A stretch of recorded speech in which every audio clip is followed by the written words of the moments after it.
أعوذ بالله من الشيطان الرجيم. بسم الله الرحمن الرحيم.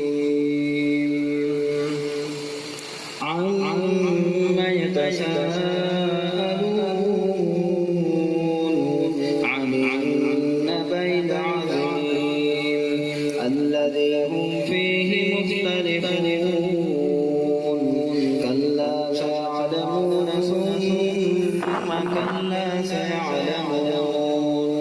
ألم نجعل الأرض مهادا والجبال أوتادا وخلقناكم أزواجا وجعلنا نومكم سباتا وجعلنا الليل لباسا وجعلنا النهار معاشا وبنينا فوقكم سبعا شدادا وجعلنا سراجا وهاجا وأنزلنا من المعصرات ماء ثجاجا لنخرج به حبا ونباتا وجنات ألفافا.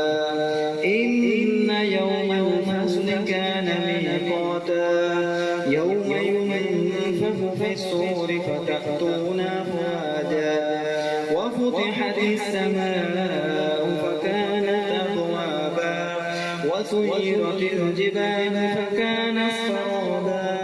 إن جهنم كانت مرصادا للطاغين مآبا لابثين فيها أحقابا لا يذوقون فيها بردا ولا شرابا إلا حميما وغساقا جزاء وفاقا.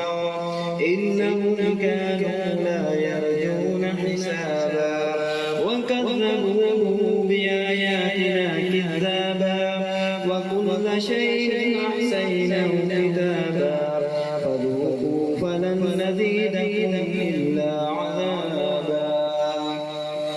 إن للمتقين مفازا حدائق وأعنابا وكواعب أترابا وكأسا دهاقا لا يسمعون فيها لغوا ولا كذابا جزاء من ربك عطاء حسابا. رب السماوات والأرض وما بينهما الرحمن لا يملكون منه خطابا. يوم يقوم الروح والملائكة صفا لا يتكلمون إلا من أذن له الرحمن وقال صوابا. ذلك اليوم الحق فمن شاء اتخذ إلى ربه مآبا. إنا أنذرناكم عذابا قريبا يوم ينظر المرء ما قدمت يداه